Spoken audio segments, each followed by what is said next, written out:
La clé biblique de David pourrait-elle ouvrir les portes des bénédictions et des miracles dans votre propre vie, ainsi que la révélation, la sagesse et la perception prophétique de vos temps et saisons? Mon invité, James Goll, dit oui. À tout de suite. Yes.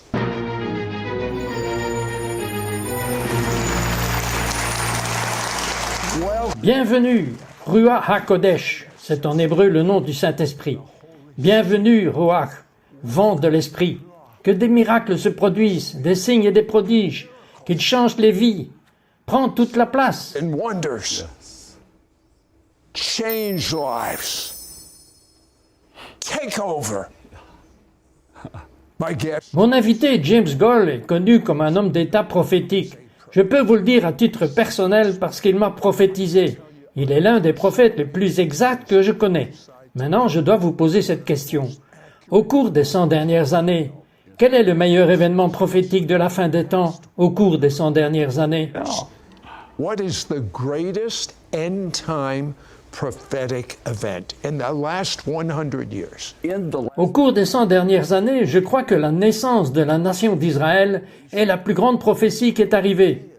Imaginez que la Bible dit qu'Israël, le peuple juif, serait éparpillé aux quatre coins de la terre, et l'accomplissement s'est passé de notre vivant. Et c'est arrivé au cours des 100 dernières années. Of the earth.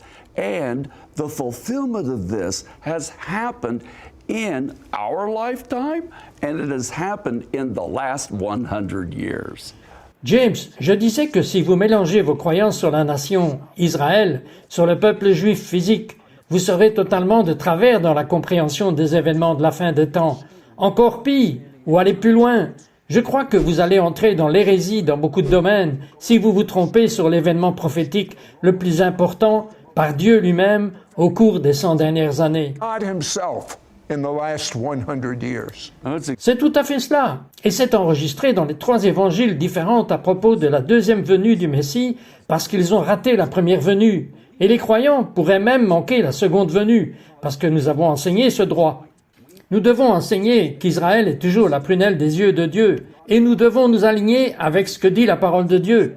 Et cite, « Cela m'inquiète parce que l'Église n'a pas à remplacer Israël dans le cœur de Dieu. » Israel in God's heart. Eh bien, pourquoi tant de chrétiens le croient-ils? That. Oh, c'est gros, n'est-ce pas, Cite, et ça me préoccupe vraiment. J'y pense beaucoup. C'est une question de guerre spirituelle, parce que si nous pouvons déplacer Israël et juste tout voir, tout comme les questions spirituelles, et ce n'est pas littéral, alors si on peut dire que toutes ces prophéties, tout comme la renaissance de la nation d'Israël et le peuple juif sont rassemblés, et que c'est tout simplement spirituel, et nous ne voyons pas comme littéral, alors qu'est-ce qu'on va faire avec toutes ces autres prophéties? Et puis nous allons juste dire, eh bien alors, elles ne sont pas pertinentes non plus. Et alors, on s'enduit juste de tout ça, et nous agissons juste comme si elles ne sont pas pertinentes non plus. Et donc, je pense beaucoup à cela. C'est un combat spirituel, ce sont des esprits antisémites. Cite, c'est un complot d'un esprit d'antéchrist, et en fait de l'antisémitisme, et cela vient dans une grande partie de l'Église. On much of the church. James croit que la clé biblique de David ouvre les portes de la révélation et de la perception prophétique de notre temps et de nos saisons. James, expliquez. James, explain. Man, Je veux constamment apprendre et je me souviens quand j'étais en adoration et nous étions en train de dire « Seigneur, nous savons qu'il y a une transmission pour nous et nous savons qu'il y a quelque chose de plus pour nous et peut-être veux-tu que nous déménagions à cet endroit appelé Nashville, Tennessee. » Nous hébergeons donc une conférence à Nashville et dans une vision, j'ai vu une étoile de David et j'ai vu l'écriture qui était écrite au milieu et c'était cette écriture dans Zacharie et je regardais dedans, je ne savais pas ce que c'était. Il fallait que je le regarde et quand je l'ai regardé, c'est une référence qu'Israël est la prunelle des yeux de Dieu. Et puis j'ai dû réfléchir, eh bien, qu'est-ce que cela signifie, la prunelle de l'œil de Dieu? Et la prunelle, ou le mot, est la pupille de l'œil de Dieu. La pupille est le lieu où nous obtenons la vue ou la perspicacité. Et donc, si vous ne voyez pas qu'Israël est la pupille, le lieu où vous obtenez la vue ou la perspicacité, puis quand Israël n'est plus la prunelle de Dieu, alors c'est comme si nous avions piqué Dieu dans ses yeux. Et les amis, si vous voulez avoir un aperçu dans le temps de la fin de la compréhension de Dieu, alors Israël est la prunelle de l'œil de Dieu. Et quand vous mettez Israël à sa bonne place, alors le contraire est vrai. Vous aurez une compréhension prophétique de la parole de Dieu qu'Israël est la prunelle des yeux de Dieu. Is the apple of God's eye. Briefly,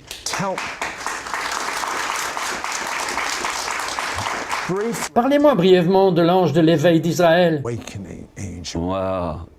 I was Eh bien, je servais sur Long Island avec un fils dans la foi, Matt Sorger. Et je vivais à Nashville et j'ai entendu ces paroles. Les vents arrivent, les vents arrivent, les vents arrivent. Et donc je suis monté dans l'avion et les vents sont venus et nous avons atterri. J'ai atterri à Baltimore et puis les vents sont venus et les aéroports ont été fermés tout le long de la côte Est. Donc tous les aéroports l'ont fait. Donc je n'ai même pas pu le faire à Long Island. Alors j'ai dû rester toute la nuit à Baltimore. Et puis les vents se sont calmés. Et je l'ai fait. Puis finalement, j'étais censé commencer la conférence, mais j'ai fini par le faire pendant la dernière nuit. Alors j'ai pensé, eh bien les vents sont venus.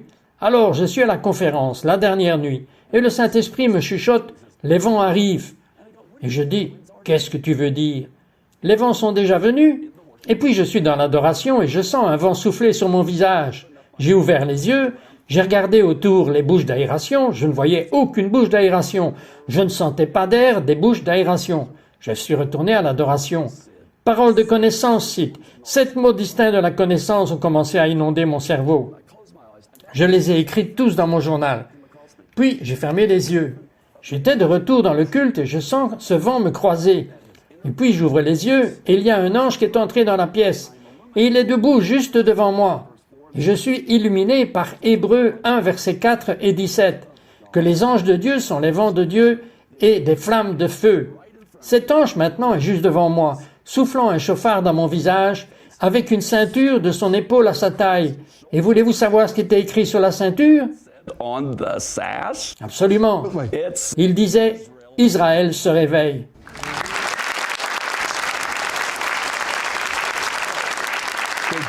La plus grande bénédiction pour une personne juive est de connaître le Messie d'Israël. Un seul Dieu, le Dieu d'Abraham, Isaac et Jacob. C'est son nom selon la Torah pour toujours, un Messie, le Juif Jésus. Je veux que vous soyez partenaires avec nous pour semer pour le plus grand réveil juif dans l'histoire. Nous avons le projet 77, où vous envoyez 77 € ou des multiples de celui-ci.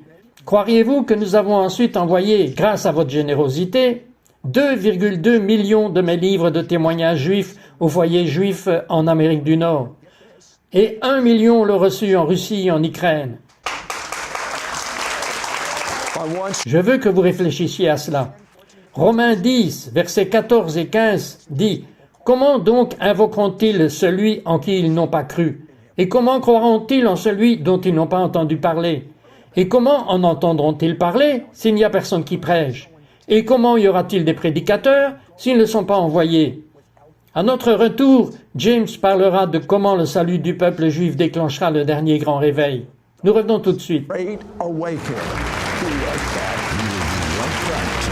It's supernatural.